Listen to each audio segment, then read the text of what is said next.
बोटी बोटी करने के बाद लाकर ये देखिए, यही वो कुआं है। देखिए यही एक कुआं है जिस कुएं में लाकर वो फेंकता है।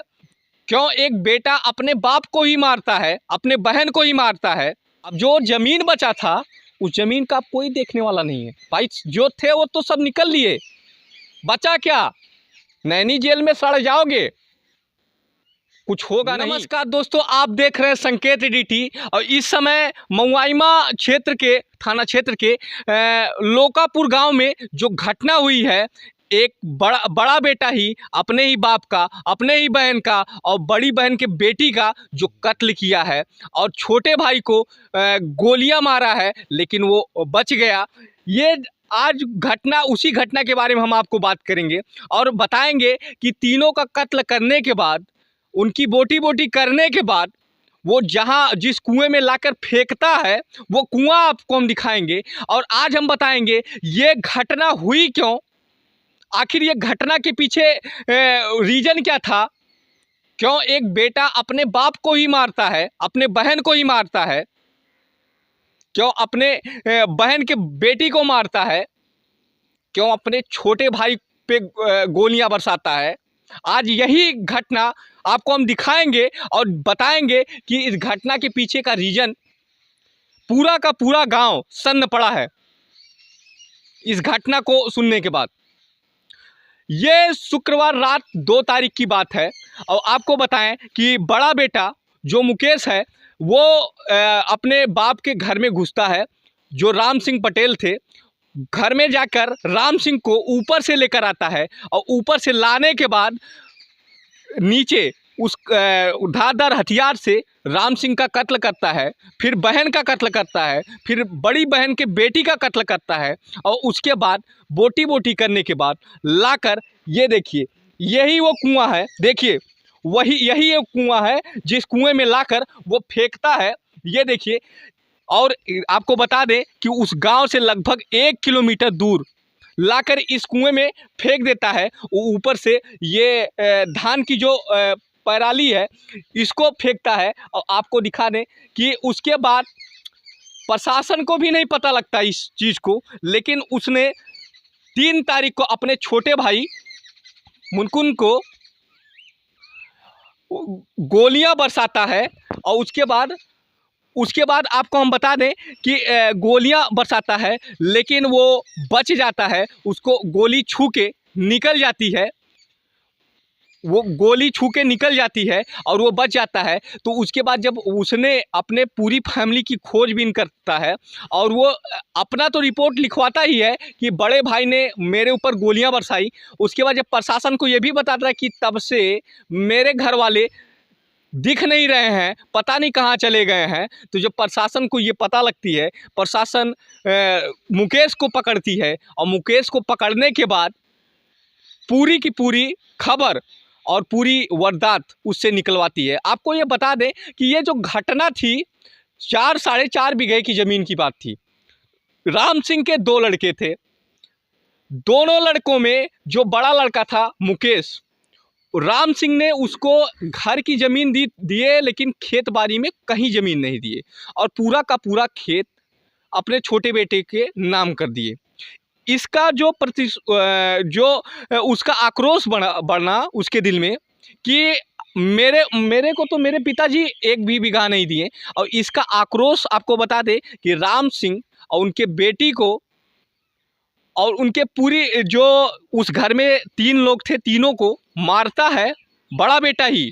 और मारता वो भी कुल्हाड़ी से काटता है और काटने के बाद रात का इंतज़ार करता है कि रात होगी फिर ले जाकर कुएं में फेंकेंगे और कुएं के ऊपर से पराली डाल देंगे। और पराली डालने के बाद कानों कान खबर नहीं चलेगी। लेकिन आपको बता दें कि प्रशासन के हाथ बहुत लंबे होते हैं। उसने एक छोटी सी गलती की कि उसके बाद वो सोच लिया कि अब इस घटना में सिर्फ एक ही व्यक्ति बचा है, वो है छोटा भाई। और छोटे भाई को कैसे मारे, तो उसने बिहार से बंदूक खरीद के पहले से रखा था, आपको हम बता दें। और उसके बाद उस बंदूक से जैसे ही छोटा भाई काम से आता है, जो कि राजमिस्त्री है, काम करके आता है, तैसे ही तुरंत वो बंदूक निकालता है और धारदार गोलियां का बौछार कर देता है। राम सिंह मुकेश ने जब गोलियां बरसाई तो छोटे भाई को गोलियां कुछ लगी और लग के निकल गई। अच्छी बात यह रही कि जान बच गई। उसके बाद जब प्रशासन रिपोर्ट लिखती है, उसके बाद ये घटना सामने आती है। चाचा, आप इसी गांव के हैं, ये घटना सुनने के बाद आपको क्या महसूस हो रही है? हमको तो बड़ा दुख हुआ रहा। बहुत दुख हुआ। हाँ। राम सिंह से आप मिले भी होंगे? नहीं, राम सिंह से अभी तो नहीं मिल पाए भाई जी। मैंने अभी नहीं मिल पाए, लेकिन गांव के हैं, आना जाना मिलना लगा ही रहा होगा पहले साल डेढ़ साल। नहीं, राम सिंह ऐसे व्यक्ति थे, गांव से कोई उनका नाता नहीं रखते थे, अपना उनका विचार था, अलग ही विचार था। किसी से ज्यादा बातचीत नहीं करते थे, इसलिए हम लोग उनसे थोड़ा। ये घटना थोड़ा बताइए कि क्यों घटना हुई है? ये घटना तो खाली जमीन के कारण विवाद हुई है। अगर जमीन दोनों को दिए होते तो ये घटना ना होती। आज आपको बता दें कि वो जमीन वहीं का वहीं है, पूरा का पूरा फैमिली साफ हो गया। अब घर में खाने पीने और बेलसने के लिए कोई नहीं बचा, पूरी फैमिली साफ हो गई और जमीन वहीं है, खेत बाड़ी वहीं है।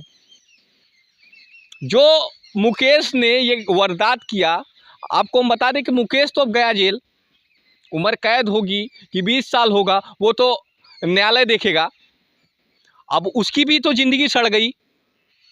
बाकी जो राम सिंह थे, उनकी जो फैमिली थी, वो तो चले गए, अपने ही बेटे के हाथों उनकी कत्ल हुई। अब जो ज़मीन बचा था, उस ज़मीन का कोई देखने वाला नहीं है भाई। जो थे वो तो सब निकल लिए, बचा क्या?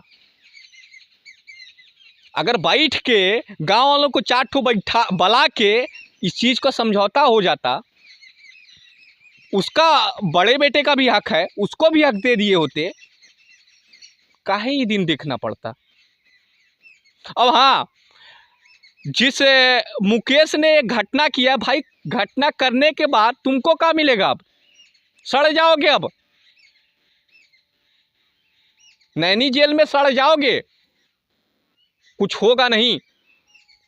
जिस जमीन के लिए अपने बाप को और अपने बहन को, बहन का क्या दोष था, बहन के बेटी का क्या दोष था, मार दिए हो पूरी की पूरी जिंदगी। अब नैनी जेल में सड़ोगे, बचाने वाला कोई नहीं बचेगा, और बच के आओगे भी तो जब देखोगे, अपनी गलतियां देखोगे, रोना आएगा। वैसे अब छूटोगे नहीं, जहाँ तक हमको मालूम है। तो आपको ये बता दें कि पूरी घटना, पूरा गांव सन्न पड़ा है इस घटना से। किसी को मालूम नहीं था कि ऐसी कुछ घटना हो सकती है। तो इसी तरह हमारे साथ जुड़े रहें और शेयर कीजिए, सब्सक्राइब कीजिए और कमेंट जरूर कीजिए कि इस घटना से आप लोगों को क्या सीख मिल रही है। धन्यवाद दोस्तों।